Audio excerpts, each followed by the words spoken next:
What's up, nation? My name, of course, Philip Defranco. I got patriotic goosebumps. And honestly, I wish our candidates would start talking about things that actually matter. Welcome back, nation. We are live at the RNC, and it's real.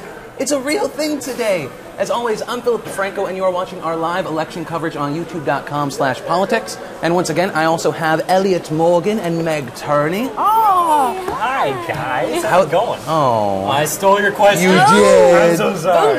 Is day 2 harder, though, now that we're working? Oh, I thought it was easier. Yeah, no, it's a lot harder. Nice and sunshiny outside? Yeah, I'm having to, write things and pay attention, and I'm stuck in a little corner. But you weren't doing that yesterday? No. Oh, just me. I was roaming about. Just me. Yeah. Okay. But I'm going to go back with these guys a little bit later. But we're going to first talk about the Republican Party who officially nominated Mitt Romney for their candidate for president today. Who knew? Yesterday, all events were canceled due to Isaac, which really didn't do anything except make things rainy. And, I mean, obviously it's going to be bad for Louisiana. But that's, Katrina, bad timing, hurricane season. Everyone's talking about that. But first, I want to talk today about security around the RNC. It's a bit insane. I feel like that's proper to say. It's a bit insane. I mean, it does make sense. You have some of the leaders of our country, potentially the future president, and there is a track record for people doing not so nice things to people in power. I mean, there's a reason the Pope rolls around in a rocket-proof glass car. But first, to do it, you have to go taxi first from the hotel. Then the driver takes you to the only place you can get out, 4 blocks away from the barrier. Then you start seeing just the guys in the glasses. I thought it was just in movies. Guys, glasses, buff guy, looks. He's like, what is happening? Then up and down every block, you have entire barricades. I mean, you have police, you have Secret Service and body armor. I'm pretty sure yesterday I saw National Guards with assault rifles, and you haven't even passed the first checkpoint. Then you finally get to it, and you hit the same security, but at the same time, they pepper in a bunch of potential future Walmart greeters with Southern hospitality, and you're like, this is nice, but scary. Then you walk through, you're like, where's the entrance? Not even close. There are 3 separate fences that are one way in, one way out, and at each entrance you have about 3 security guys just double-checking you. And big note, security guys, scary, but at the same time, super polite and nice. Then you get into the convention center, you have a full line of metal detectors, bags go through the x-ray, they wand and pat you down in a nice way, and then they finish up with an adorable bomb-sniffing doggy. And it's at that point where you're thinking to yourself, I feel safe, but I also wonder if this is what a police state looks like. It makes you think, what is the proper balance? And I mean, what do you guys think? And yes, I am aware of the Benjamin Franklin quote that you want to tweet me. They who can give up essential liberty to obtain a little temporary safety deserve neither liberty nor safety. I'm not asking you what Franklin thought. I want to know what you think. And it should be noted, Benjamin Franklin said this before the Aurora shooting, before the Oklahoma City bombing, and before 9/11. We live in a different time, and I want you to talk to us. So tweet us with the hashtag PDSLive. Let us know what you think. Leave comments in the chat right now. What freedoms are you willing to give up in order to feel secure? Now, one of the reasons for the heightened security are the protesters at the RNC. A lot of people planned to come down, but the numbers were a little reduced. They were a little scattered because Isaac caused some trouble with their travel. However, marches went on yesterday. I saw a few today. And because I wanted to show you guys what those looked like, I kicked the source-fed Catamaran into the wild. And here's what they saw. Brothers and sisters, we are going to be marching on the Tampa Bay Forum, the site of the RNC, to stand up, to speak out, to let people know there's going to be a movement against the Republican agenda. Our goal is to actually unite the people behind one struggle and against one enemy, and that is the parties of the 1%.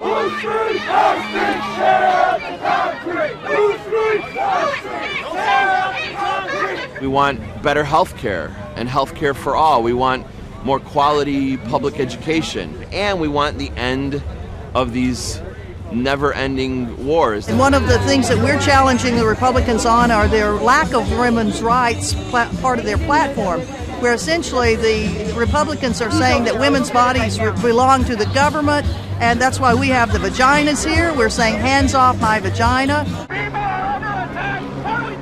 Stand up, fight back! What do we do? Stand up, fight back! What we really want is for you to just think. Think about the future of this planet. Think about the future of your families. Because the clock is ticking, and each day is becoming more and more apparent, and that future is being more and more bleak.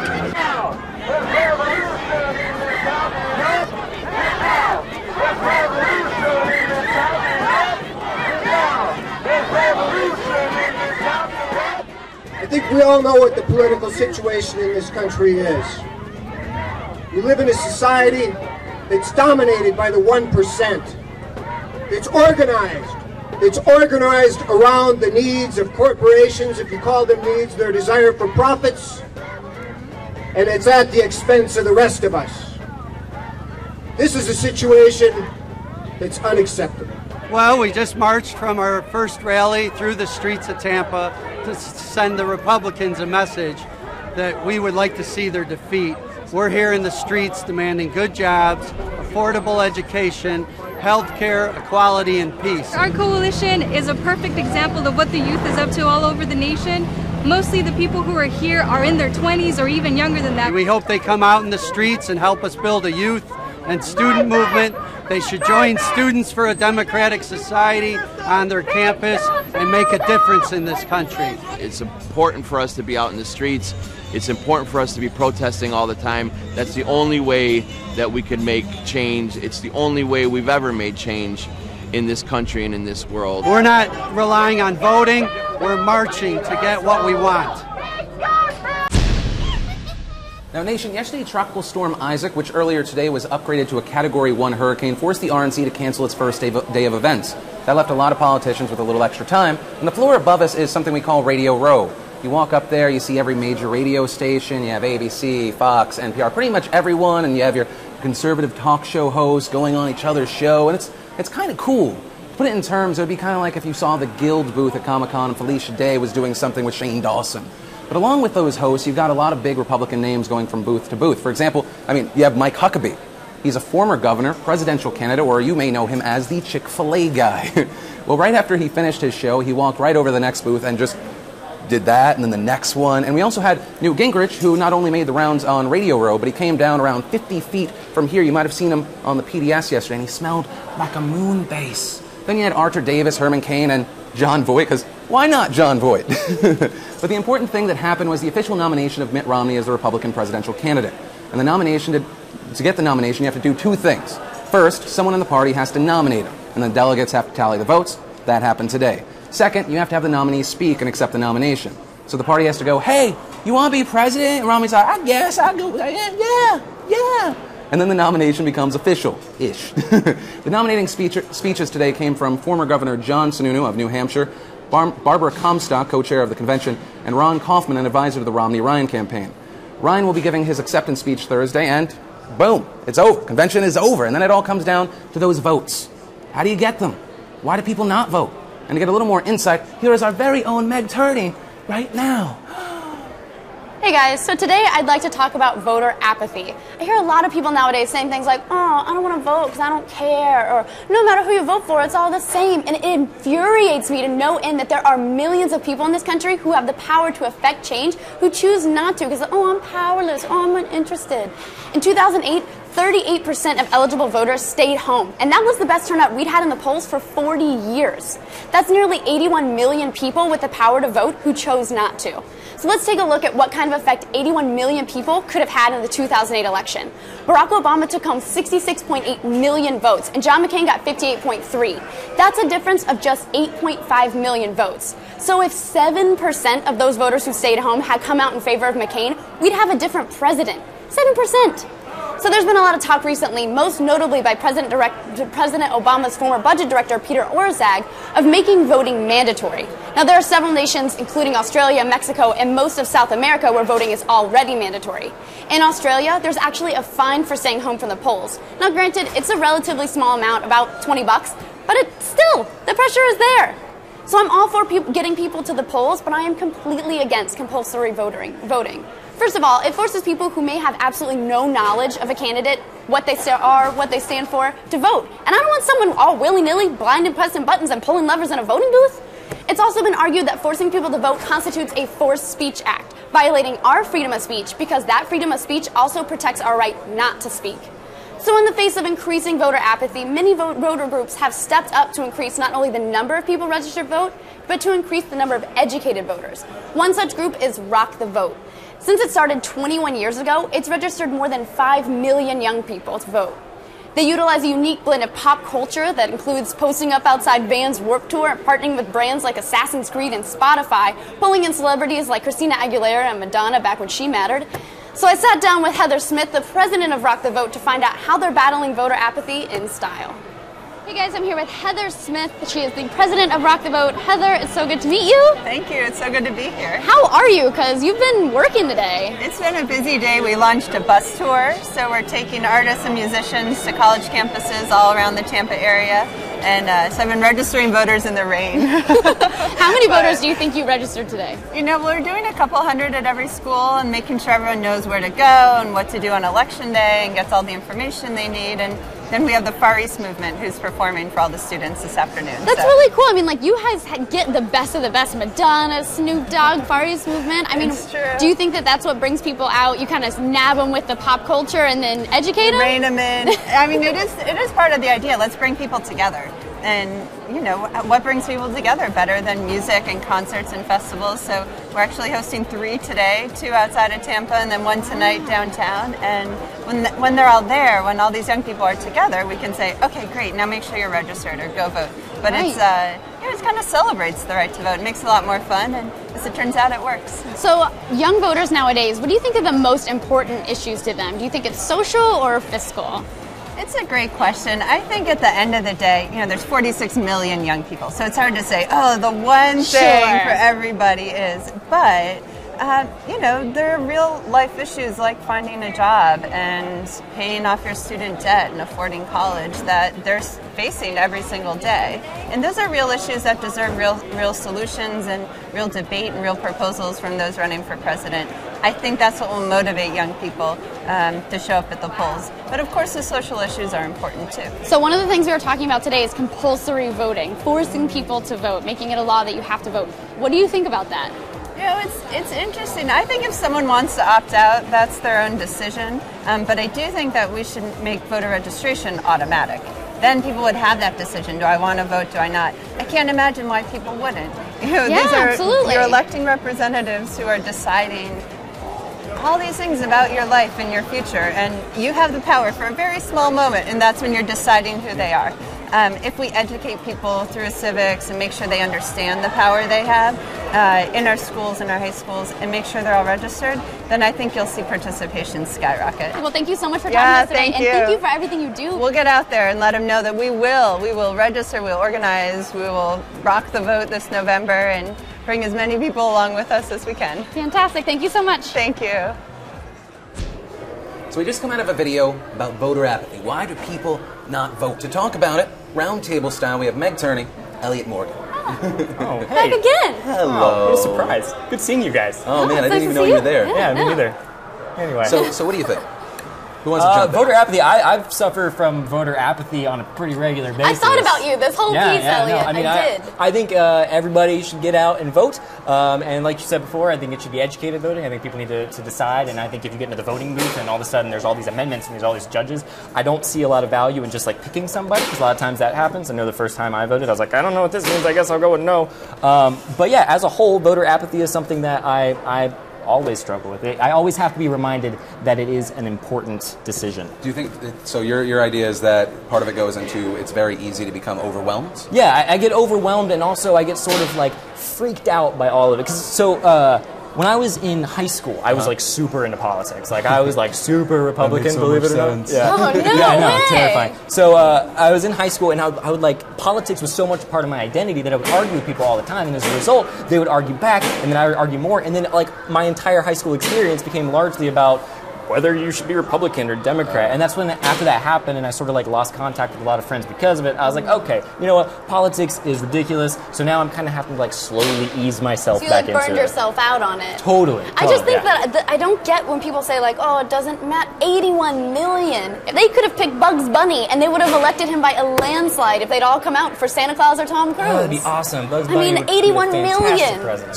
So I mean, would one thing to combat feeling overwhelmed, do you think that more states should have the option? I think they might be losing it. Nevada, where you can vote for nobody. Like where you can literally just be like, none of the above, screw these guys, or I don't know, or I'm ignorant on it. So they just show up they just show up and they don't vote? Well, no. I mean, not like that seems none like of the above. a huge waste of 100%. time. Well, I mean, in 2008, I think it was around 6,500 people voted none of the above for the president. But I mean, let's say you are knowledgeable of, you're like, okay, this is the guy I want for president, but I haven't watched anything else, and I don't want to make a bad decision like you're saying. Should other states maybe have none of the above for? Forgive me if I'm wrong. I believe you can skip. You can just not put anybody in, but it doesn't completely void your entire ballot. You know what I mean? So honestly, like if you don't know about something, skip it, but I be really like informed. There's the internet. You can Google anything you want to Google nowadays. Like it's important. These people make policies that could affect your daily life, who you can marry, who you can love, what you can do to your own body. It matters. Yeah, you're selecting your opinion essentially for the this certain amount of time, depending on who you're voting for. Yeah. Okay, then any other reasons why you would think that people wouldn't want to vote? Is it because maybe, I don't know, they got stuff to do. The electoral They college? busy, you know? They got like good TV, Breaking Bad. That takes up a lot of people's time. No, a lot of people have there's been a big issue spoilers. this election process with voter disenfranchisement laws. So saying like you can't vote at nighttime and you can't vote on weekends and taking away special times where people could get out of work to vote. A lot of people nowadays are in lower income jobs where they can't just be like, hey, I got to go vote. You know what I mean? But it's important. It's important to go and do, and your employer cannot legally keep you from doing it. It's important. Yeah. Team SourceFed. I don't know. What? You don't think it's important? No, it's super important. I was just thinking. He wants to I was see just thinking to us myself. No, you I wish fight? I could make a point. Elliott, I could fight if you need us to fight. No, I know that when I was looking on Twitter, one of the reasons that kept coming up was, I think it's stupid that the popular vote doesn't matter, and it makes me feel like my vote doesn't matter. I completely agree with that. That's what I was like. I agree with that. It's disheartening. Because it feels like you're voting into a system that's stupid. Well, no, I mean, I casted my vote for Barack Obama in a red state, and my vote did not count. You know what I mean? That feels shitty. It can, yeah. But we are going to bring you guys back because tonight we are going to talk about the speeches that we have tonight, because we're going to be hearing from Governor John Kasich of Ohio introducing the theme of the night, We Built It. That is in response to President Obama's speech that he said, you didn't build that, in reference to roads and electricity that connect you to your business. And Republicans are taking it that the president is saying, hey, owners, you're incapable of starting a business without the government's help. So Virginia Governor Bob McDonnell will be bringing the theme home, and we've got parts of his speech tonight. He's expected to say that the country needs, quote, a president who will say to a small businesswoman, congratulations, and we applaud your success. You did make that happen. You did build that. Big government didn't build America. You built America. Insert cheers. But we can't help but notice here that you use the term businesswoman, and it kind of makes sense. Republicans lately have been hammered over women's rights thanks to people like Todd Akin and his legitimate rape comment. Then you had people trying to defend him, not using maybe the best possible words. And then the guy went from a 10-point lead in Missouri to trailing by a 10-point margin. And it's being argued that it's also tight in the presidential race in the state. Real Clear Politics have changed the rating in the state from leans Romney rating to a toss-up rating. One would think that with such a swift change in voter opinion, politicians would maybe back away from it, treat it with kids' gloves. But then you have Tom Smith, a Pennsylvania Republican running for Senate who has put new energy into the issue. He was once again trying to distance himself from Akin's remarks, but he accidentally stirred up even more controversy. He was condemning Akin's comments, but he still agreed with Akin's position that abortion should be banned without any exceptions. But when a reporter then asked, how would you handle this if your daughter became pregnant as a result of rape? Smith replied that he already had lived something similar to that. Smith mentioned that something similar wasn't rape. When he was asked to clarify, he said having a baby out of wedlock. Putting yourself in a father's position, yes, it's similar. And I guess it could be argued that it is similar in that there were penises and vaginas involved, but no, not at all. Now, unlike Akin, this isn't a big deal for him because he was already losing the race by double digits. How? Such a winner? And those distractions regarding female rights are hurting the GOP, especially when they want to focus on unemployment and the economy. That being said, it's also an issue the Democrats are just going to use and use over and over again, and it's requiring Romney and Ryan to spend time during this RNC talking about that when they should be talking about the economy. And that's how the game is played. Distractions, changing the context of what someone says, and dodging damaging topics. But then, of course, we have Ann Romney, wife of candidate Mitt Romney, speaking tonight. Yesterday, her interviews alongside her husband were played on the major networks as she tried to prove that her husband was in fact not a robot. And Romney, while polling within a margin of error against President Obama, has a significantly lower likability rating. Mrs. Romney will try to prove the detractors wrong tonight, and everyone here really has their specific goals. That's hers. And then, of course, there are the goals of the RNC in general. For more on that, we have the lovely Elliott. Lovely, thank you so much. I just felt bad. That's so nice. I know, you're always calling Meg love. Sorry. A little bit goes a long way. Okay, hey guys. So yeah, today was the first full day of the events here at the Republican National Convention, and I met some new people. I shook some hands, and I saw my fair share of stuffed elements, which was my favorite part. Now, I can say sincerely that the majority of people here are kind, they're well-mannered, and most of all, they're Southern, which means they are automatically awesome. Except one dude who I met in the elevator on the first day, who was going to the executive level of our hotel, and I said I was pressed and I was with YouTube, and that I leaned to the right on certain fiscal issues, and his response was, yeah, you better. I didn't really like that guy. But I spoke today with Kyle Downey, who I did like. He is the press secretary for the RNC, and his job is to talk to sweaty, disheveled journalists and try to see his way through a minefield of loaded questions. Take a look. What's up, guys? I'm Elliott Morgan, and I'm here with Kyle Downey, press secretary for the Republican National Convention. Kyle, how's your day going? It's a busy day, but you know, we're moving forward, and it's a good time. So, as you know, I don't know if you've heard this or not, there's a storm that's been roaming through the Gulf. Is this storm like the bane of your existence so far? Well, you know, I mean, it is what it is. Yeah. It's a big storm. We're concerned about those in its path. We've had to readjust our schedule, but we're moving forward, and we're going to have a good convention. What was the decision process like for postponing, for canceling the first days of the event? Sure. Well, we've been in constant communication with federal, state, and local authorities. Safety of the convention goers, the residents of Tampa, and of course all folks in the Gulf Coast region were our first and primary concern. Wonderful. So, you know, it came down to a safety decision, and we felt that, you know, out of an abundance of caution, it would make sense to postpone Monday's proceedings and compress the schedule into 3 days rather than 4. And how's that compression going so far? Well, so far so good. You know, we've had to readjust, but you know, all of our prime time speakers will remain the same. The prime time speakers from Monday will just be incorporated into the rest of the week. So. Now, something I read this morning that's got me a little upset, that I was really looking forward to, was my personal idol, Donald Trump. It looks like he's not going to be here. What's the reason behind that? Well, you know, again, we had to cut a whole day's worth of schedule out, and it didn't work on Mr. Trump's schedule. He wasn't. Oh, okay. That's a shocker. Mr. Trump's priorities aren't lining up properly. So, as far as all of the events that you have so far, what are you most excited about personally? What am I most excited about?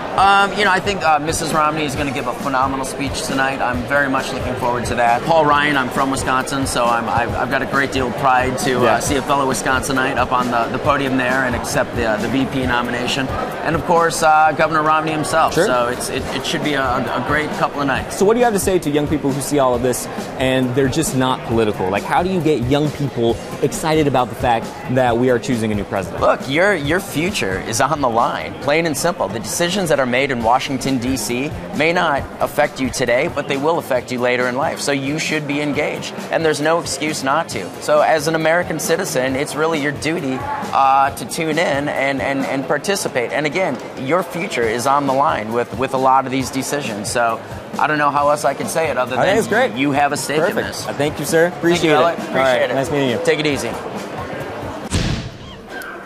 Wow. That was riveting. So Kyle Downey dodged my question about Donald Trump, which, in fairness, I didn't really do a good job of selling the idea that I care about Trump because, spoiler alert, I don't.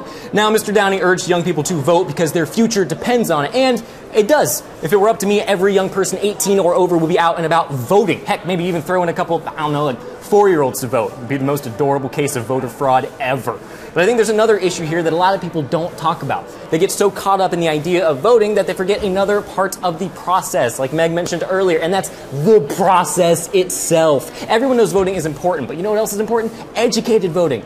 I spoke last night about how I don't know who I'm voting for, and that's true, because I'm in the process of trying to wade through all of the BS that both campaigns are slinging at each other to determine who has the better presidential candidate. But for me, that's the most exciting part about this. If I'm being totally honest, I would have to admit that taking care of the future of this country isn't really what motivates me on a daily basis. What typically motivates me is the present, because I'm lazy.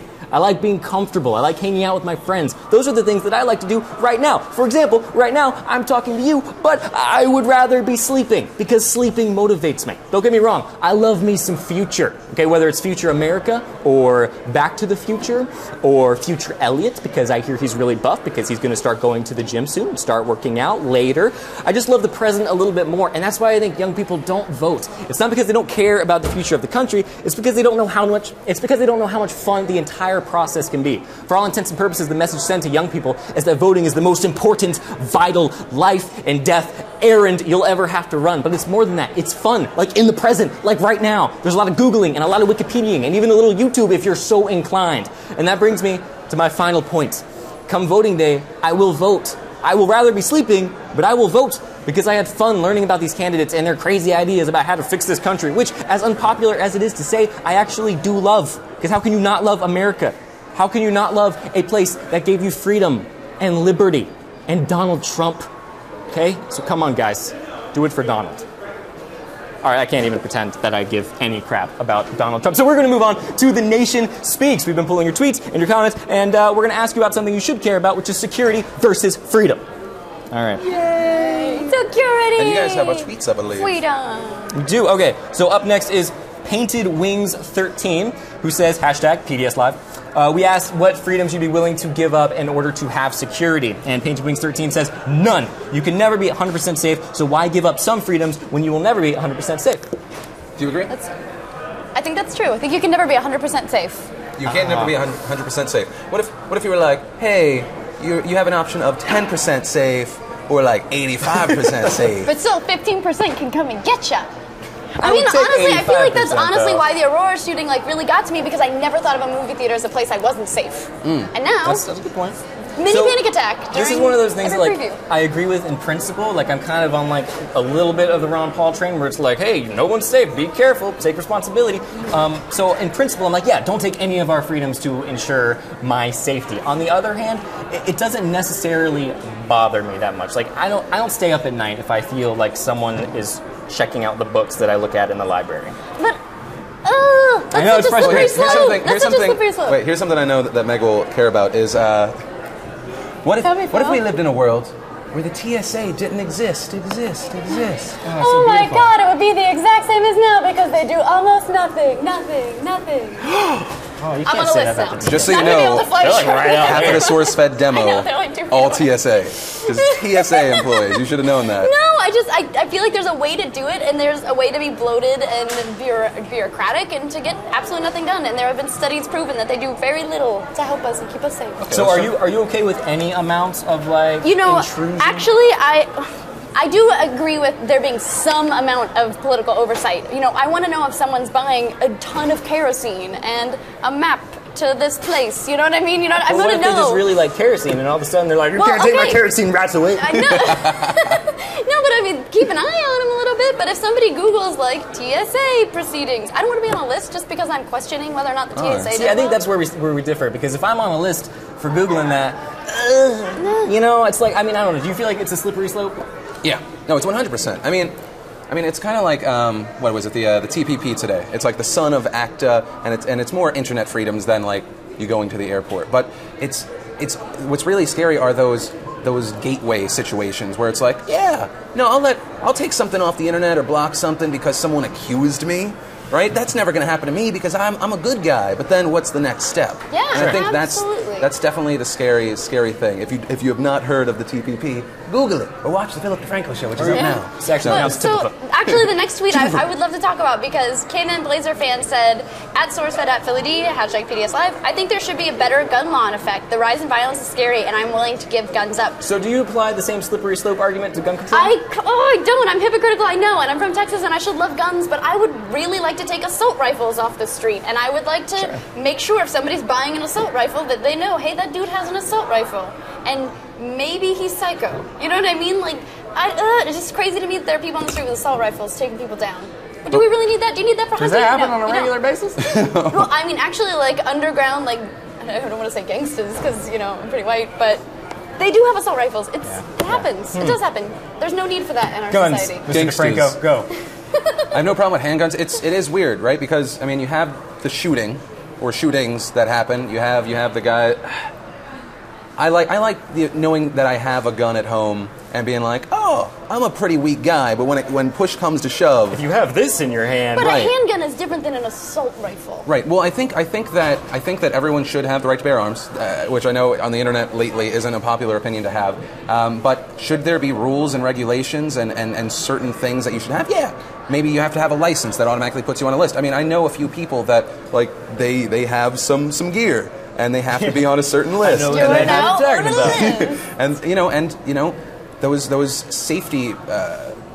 Safety what? What's measures. the word? Safety measures. There we go. Thank you for my words. Yeah, you're welcome. I think they're necessary, and for a situation that complex, yeah. But yeah, I 100% believe in the Second Amendment. Yeah. I'm not saying I don't believe in the Second Amendment. I just think that there should be some regulations on. You can't say I'm going fishing with my assault rifle. That's silly. Like, that's ridiculous. Well, who says that? People in Texas say that. Yeah, you People can in shoot fish with Texas a gun. say that. Happens. You probably I'd could mainly shoot just fish be with a impressed. gun. You know what? That could happen. Spear gun. Let's see, what else do we have? Can I have friends on this team? Is there any friends to help me out? We're all friends. I don't believe that in a little bit. All right, so moving on, we have Todd NYS says, constitutional rights are precious and protect our freedom. I wouldn't give any back. 0. Safety is freedom. Hashtag PDS Live. Yeah, I agree with that. Rights are precious and they protect our freedom. On the other hand, I would like to know that I'm not going to die. So, well, I think right. Safety is freedom. That makes that's there's something there. But does it bother you if we end up in a place where there are cameras on every corner? That it's there for safety, but could it be used against you? Absolutely. I think that's a terrifying. Do you think it's terrifying that we have places in this country where like they're trying to pass laws that make it legal for you to shoot a police officer for bursting into your house? Mm-hmm. Like there is, I don't know. Safety, freedom. But I mean, there's already, when I went to New York during New Year's Eve, there were already cameras on every single street corner, and it felt like you were in a police state. Like someone is watching me right now. Like I'm not doing anything wrong. It didn't make me feel safe. It made me feel like, I don't want to use the word oppressed because it's dramatic, but oppressed. I may have smiled at the cameras. I think you can't help it. I can't not help it, especially when you're in this job. Choosing it, yeah. No, but I mean, I might feel. I get the idea that you feel safe, but when are you in a police state where they're watching your every move? Isn't there a CBS show about that? Well, no, but there's also there was a thing with the thing where a certain software goes through a lot of cameras, whether it's in like casinos, street corners, ATMs. I think it's called Trapwire, and then and like in a way it could make you safer, but at the same time. I mean, do you feel okay with the government being like, he was in the casino, now he's in the airport, and I know exactly where Philly D is at all times without watching his YouTube channel? Isn't that weird? I think I'm in theory and practice and in principle against all of it. I don't want there to be any cameras. I don't want there to be any regulation. I don't want anybody to know what I'm Google searching. At the same time, a part of me freaks out if something happens, if a tragedy happens, and we could have predicted it if we'd have looked at their computers and seen that they were doing crazy searches for how to make bombs. So it's true. It goes both ways. I agree. Let's see. Next tweet is. All right. Kyle Wolf 18083 said, we need to make a way to vote online so we don't have to stop what we're doing to vote. It just needs to be easier. Cool, Anonymous is going to decide our president, everyone. Yeah. I mean, what website has Anonymous not been able to take down that you think they could vote on, right? Yeah. Am I right? Yeah, I mean, I like the idea of not being able to vote online. I think, that's I'm lazy, I can do it. I like the idea that I heard mentioned earlier of being able to register in one day and just be I completely agree with that. I don't know, I mean, but, I don't think online. But I mean, really, is it super secure the way it is now? I mean, there have been stories coming out, people just messing with the machines, and they were like, how? The first time I did it, I was like, wait, they were like, you put it in the envelope, and then you take it out a little bit, and then you stick it slightly into the machine, and the machine sucks it out. And I'm like, I could have come up with a much simpler system where I just voted on a computer. Somebody. I just pushed a button, and it was like, great job, you elected a president. Your state had more money than my state. No, but Heather Smith today, when I was talking to her, said she wishes that voter registration was compulsory, and I completely agree. I wish it was compulsory. That you had to? Yes. That you had to, or that it was automatic. Like when you get a driver's license, now you're registered to vote. Oh, okay.